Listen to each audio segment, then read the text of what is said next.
y'all. So it's me, Kimmy T, Creative Unicorn LLC, and we are going to chat while I make a tourmaline pendant for someone. So we know tourmaline is good for repelling negative energy, protecting us, right? Protection, grounding. What happens when we don't put in the work to protect ourselves? What happens when we are wearing our tourmaline in the space where we constantly have to be on guard around people that we cannot trust? What is the point of wearing the thing, the beacon, the reminder that you are responsible for, maintaining your peace, protecting your peace, and you're not even doing it? You're just wearing the jewelry. We all get to a point where we realize that that's not serving us. Sometimes it takes us a little longer than others, and that's okay.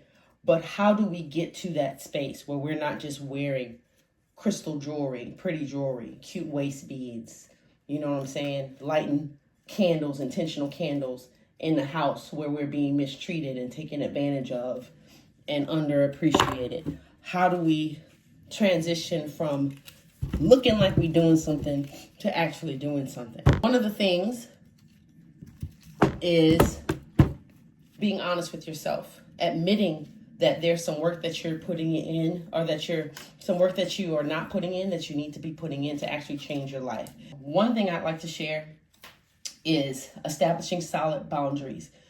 You can't blame the person for taking advantage of the fact that you are leaving yourself wide open, right?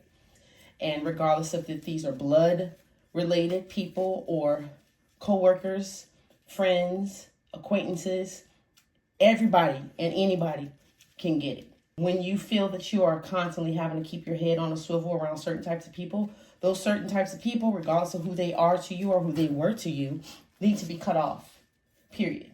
There is no, but that's my mama, but that's my grandma, but that's my husband, but that's my cousin. If they are jeopardizing your peace, there's no reason for you to feel that you have to wear a particular crystal or stone to go be around those people.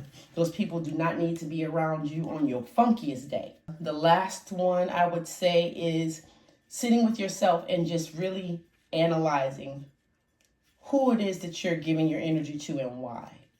What's the reason? What's the takeaway from that? How does it make you feel to even think about the person, to know that you are about to be in the same space with the person, to know that you're on your way to the person? How does that make you feel?